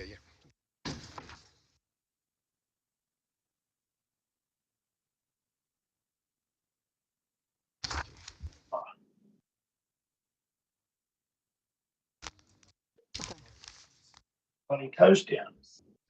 We have Councillor Duffy back. He's got your cup of tea. Comes. Yeah, mate, I had to undo the toast. Thank you very much. Councillors, we'll have a look at item number 3, and that's to donate $74 to Am I Next to cover the cost of hiring the Cook Park for the Rally Against Domestic Violence event. There's a recommendation on page 292 to approve that. Can I have somebody move and second the recommendation? Happy to move that, Mr Mayor. Moved by Councillor McDonald, seconded by Councillor Steadman. Any discussion on this item? Councillor McDonald. Thank you, Mayor. Look, I just would like to say that I was at that rally on the weekend, and it's a shame that we have to keep holding these events and raising awareness and, screaming our lungs out and saying stop using violence, stop killing women, stop abusing women, predominantly women. Happy to support this, because this is a conversation that needs to keep being had and it needs to keep remaining in the public domain until things change. Thanks, Councillor. Councillor Kinghorn. Thank you, Mr Mayor. I was also there, as I saw Councillor Mallard there as well. I'm not sure who else was there, but it was quite an effective event. I've talked about this before. It's $74 and the application's for $74, and then somebody's got to fill out all the forms and somebody's got to read them and let's process it and put it in here and we've got to talk about it, and it ends up costing a lot more than $74. I just think we need to find a way to be able to just waive a fee. I mean, it was only if no one else is using it, it didn't really cost us anything. It just annoys me. I also think, and I notice in the application that they haven't sort of tried anywhere else to get money. There are many businesses, including mine, who'd be happy to pay the $74. So I think we need to encourage people to try and do that, so that we don't have this thing that just spirals into hundreds of dollars when it's really nothing to start with. I just find it frustrating. Why do they need to pay $74 to start with? I might just ask the director for a comment, and I'm assuming it's got something to do with the public liability around the event, is it?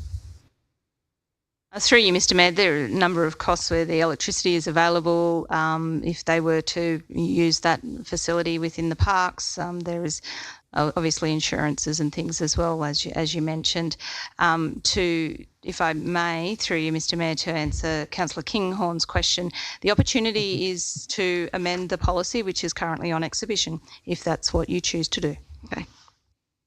I had Councillor Steadman first. Thank you, Councillor. I imagine, and Councillor Kinghorn, I completely agree. If we can do away with this sort of stuff, that'd be great. But again, there's a councillor involved. There has to be further transparency, regardless of the cost. Thank you, Councillor Whitten. And to Councillor Steadman's point, I think Councillor Francis was is probably saying, Councillor Kinghorn, is probably saying that it probably fits in somebody's delegation to approve it. Councillor Steadman's right on this occasion. It's a councillor, so it's got to come through the system anyway for transparency, yeah. But I suppose a question to the director, and it's probably going to be up to us in the policy as it comes back, but wouldn't this sort of thing fit in the delegation of the CEO, for example, like a value? Doesn't the CEO have something like 10 grand that we've donated to other things before? Do you want to answer, Jen? Yeah, Mr. Mayor, I'll ask Director Sharp to answer that question. Director Sharp. Through you, Mr Mayor, and thank you to the Acting CEO. Sharp in name, sharp in nature. Absolutely, I hope so. It would normally be under the delegations of the CEO, however, this policy specifically precludes it and therefore says that it must come to the council. And therefore, if someone in this room wished to raise that as part of the being on policy, we can bring it when it comes back. It did go up here a couple of sessions ago, so we had the opportunity then, but it is still on exhibition, so you can. Thank you, Director Sharp. Thanks, Director. Councillor Peterson. I just wanted to clarify, I guess I haven't been reading it, but I've got the motion from last week, the event sponsorship fund and the additional sport options being a $0 venue hire. Why would this one not apply for $0 venue hire if it had been done? Through you, Mr Mayor, the policy that you're referring to is the event sponsorship. This is a small donations policy, and so therefore that would need to be replicated. That policy is also on display, came up in the same meeting. Thanks, Director. Any further questions? Councillor Duffy. Yeah, thank you, Mr Mayor. My following up on what Councillor Whitten just said, I know from previous years and previous mayors, the previous mayor, and especially going back to John Davis, he had the authority to issue out donations himself as the mayor, and it had a limit on that of what it could actually do. And I think probably maybe something could come back along those lines as regards to what the situation is with the mayor can take those things into consideration instead of wasting our time. Yeah, thanks, Councillor. My understanding that no longer applies and it has to be done through the policy if you want to change that. Is that correct, Director? I am not able to comment on previous policies. I'm applying the policy that's presented to me. If we wanted to change that, we'd have to do that. Correct. Yeah, don't have a problem with it. Thanks, Councillor Duffy. Any further discussion, councillors? There being none, there's a recommendation in front of us. Can I have a show of hands for the motion? Unanimous. We've got somebody outside. Yep. Councillor Ruddy. Councillor Judge has got to go.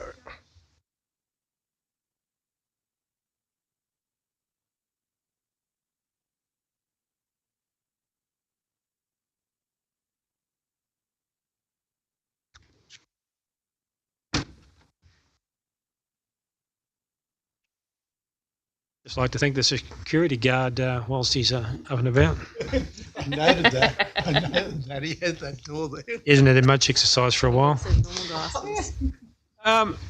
So if we have a look at item number 4 to donate $1,466 to the Orange City Rugby Club to contribute to the cost of hiring the Civic Centre for the event with the guest speaker Dave Kramer to speak on the topic of masculinity and domestic violence. Happy to move that, Mayor. Yes. Seconded.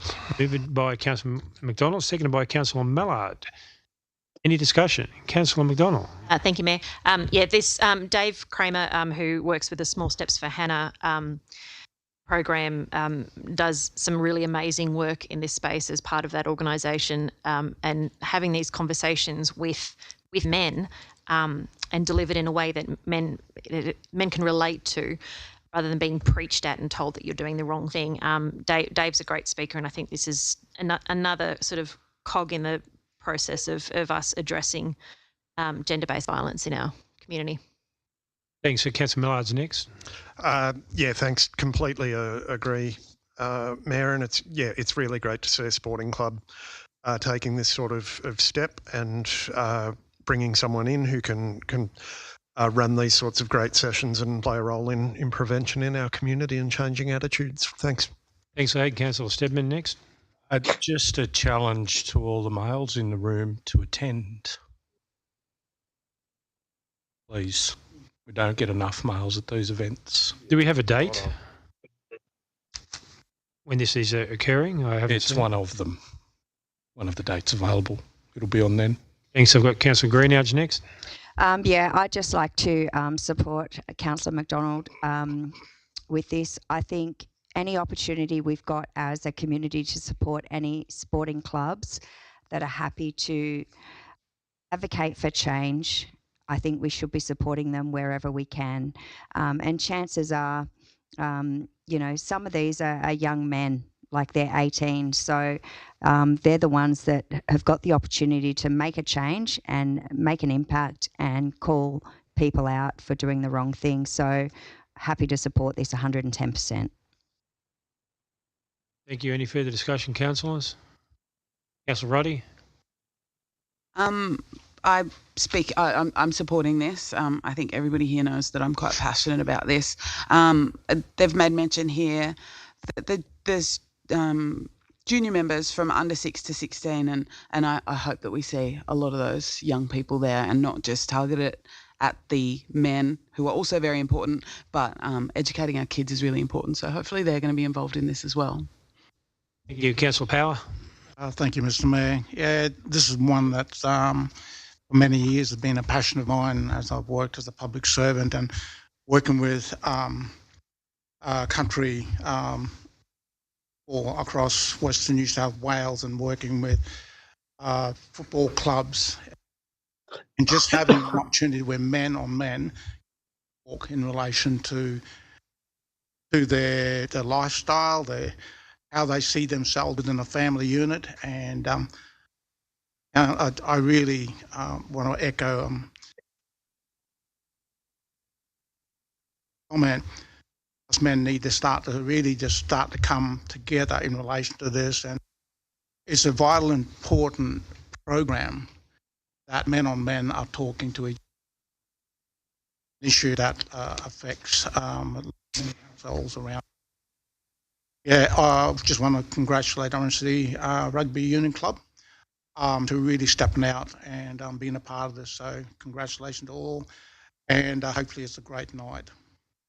Thank you. I'd just like to make a comment before we move on. I note that it's held at the Civic Theatre, and I'm just wondering, through acting CEO, is there an opportunity for council to assist with some comms with regards to this important issue?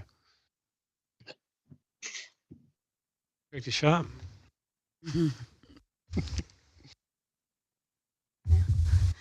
Through you, Mr Mayor, I'm sure that we would be able to provide some sort of assistance through our social media and other platforms that we have. Thank you very much. Councillor Mallard?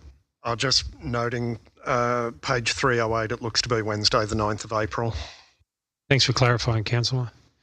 Any further discussion?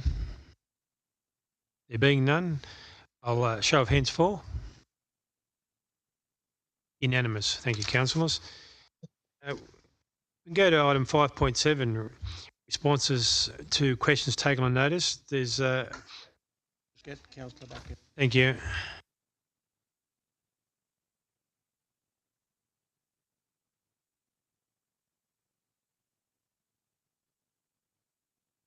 Security's a bit slow that time.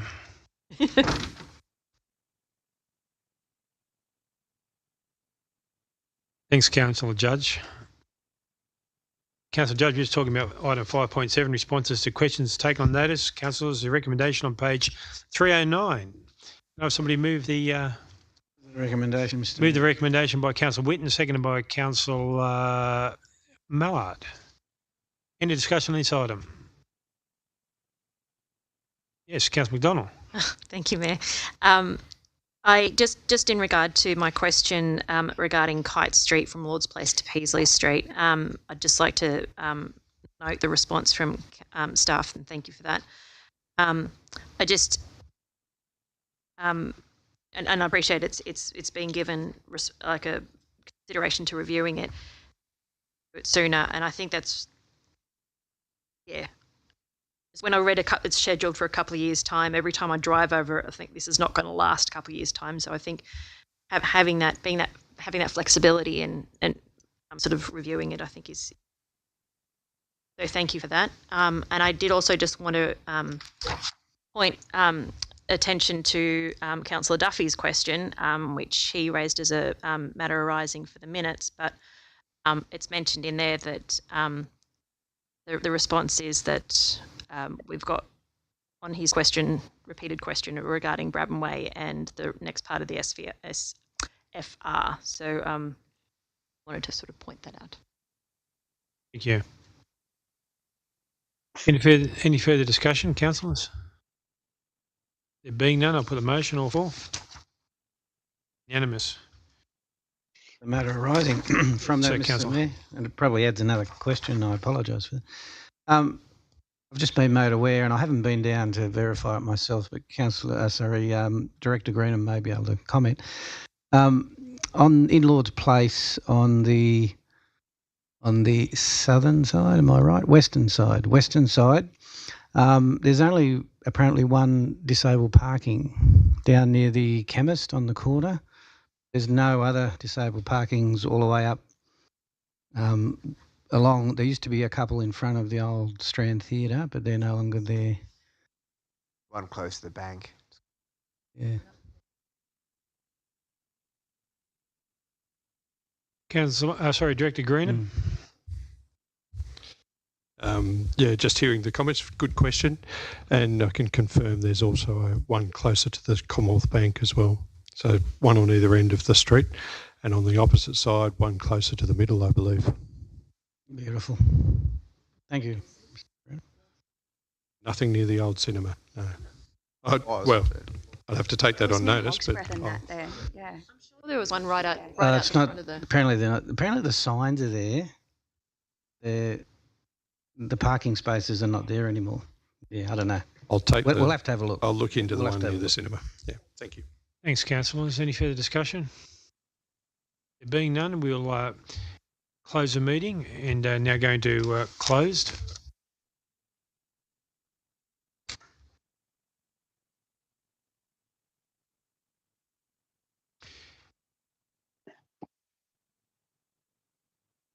The Chief Executive Officer will now advise Council that if any written submissions have been received relating to any item advertised for consideration by a closed meeting of the Orange City Council. Through you, Mr. Mayor, no, we haven't. Thank you. In accordance with the Local Government Act 1993, the Local Government Act General Regulation 2021, in the opinion of the Chief Executive Officer, following business is of kind as referred to in Section 10A(2) of the Act and should be dealt with in confidential session of Council, meeting closed to press and the public. Following items. 6.1 Tender F4178-3 Open Space and Recreational Strategy and Implementation Plan. 6.2 Quotation F4287 Net Waste Selective Request for quotation for collection and recycling of used motor oil, and 6.5 Council Land Audit on suitability for social and affordable housing, are classified confidential under the provisions of Section 10A 2C, information that would, if disclosed, confer a commercial advantage on a person with whom the Council is conducting or proposes to conduct business. 6.3 2025 National General Assembly, nominations for councillor attendance, and 6.4 Local Government New South Wales Rural and Regional Summit 2025, Floodplain Management National Conference 2025, Local Government New South Wales Destination and Visitor Economy Conference 2025, nominations for councillor attendance, are classified confidential under the provisions of Section 10A 2F, matters affecting security of council, councillors, staff, or council property. 6.6 Submission Redaction Report for the 18 March 2025 are classified confidential under provision of section 10A2E, information that would, if disclosed, prejudice the maintenance of law. I have somebody move and second that we go into close. Happy to Moved by move. Councillor McDonald, seconded by Councillor Judge.